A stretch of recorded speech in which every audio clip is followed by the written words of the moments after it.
പാലാ നഗരസഭ പിടിക്കാൻ പുളിക്കക്കണ്ടം കുടുംബത്തിന് പിന്തുണ തേടുകയാണ് LDF-ഉം UDF-ഉം. ചെയർമാൻ, വൈസ് ചെയർമാൻ സ്ഥാനങ്ങൾ വേണമെന്ന ആവശ്യമാണ് പുളിക്കക്കണ്ടം കുടുംബം ഉന്നയിച്ചത്. എന്തുപാധിയും അംഗീകരിക്കാൻ തയ്യാറാണ് എന്നാണ് LDF അറിയിച്ചിരിക്കുന്നത്. നഗരസഭയിൽ LDF-ന് 12-ഉം UDF-ന് 10-ഉം 4 പേർ സ്വതന്ത്രരുമാണ്. ജനവിധി മാനിച്ചുകൊണ്ട് വരുന്ന 5 കൊല്ലം പാലാ നഗരസഭയുടെ പ്രതിപക്ഷത്തിരിക്കുമെന്നായിരുന്നു തെരഞ്ഞെടുപ്പ് ഫലം വന്നതിന് പിന്നാലെ ജോസ് കെ മാണി നടത്തിയ പ്രതികരണം. എന്നാൽ പാലാ നഗരസഭയുടെ ഭരണം പിടിക്കാൻ LDF-ഉം UDF-ഉം ഒരുപോലെ തന്നെ മുന്നിലുണ്ട്. സ്വതന്ത്ര സ്ഥാനാർത്ഥികളായി ജയിച്ചു വന്ന ബിനു പുളിക്കക്കണ്ടം, ബിജു പുളിക്കക്കണ്ടം, ബിനുവിന്റെ മകൾ ദിയ പുളിക്കക്കണ്ടം എന്നീ 3 പേരുടെ പിന്തുണയാണ് നിലവിൽ ഇപ്പോൾ LDF ഉന്നമിട്ടിരിക്കുന്നത്.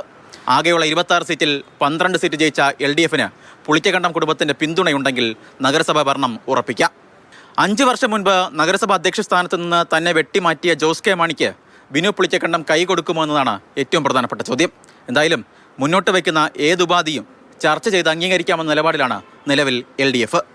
UDF-ഉം പുളിക്കക്കണ്ടം കുടുംബവുമായി സമാനമായ രീതിയിലുള്ള ചർച്ചകളൊക്കെ തന്നെ നടത്തുന്നുണ്ട്. മാണി സി കാപ്പൻ MLA ആണ് ഇത്തരത്തിലുള്ള ചർച്ചകൾക്കൊക്കെ തന്നെ നേതൃത്വം നൽകുന്നത്.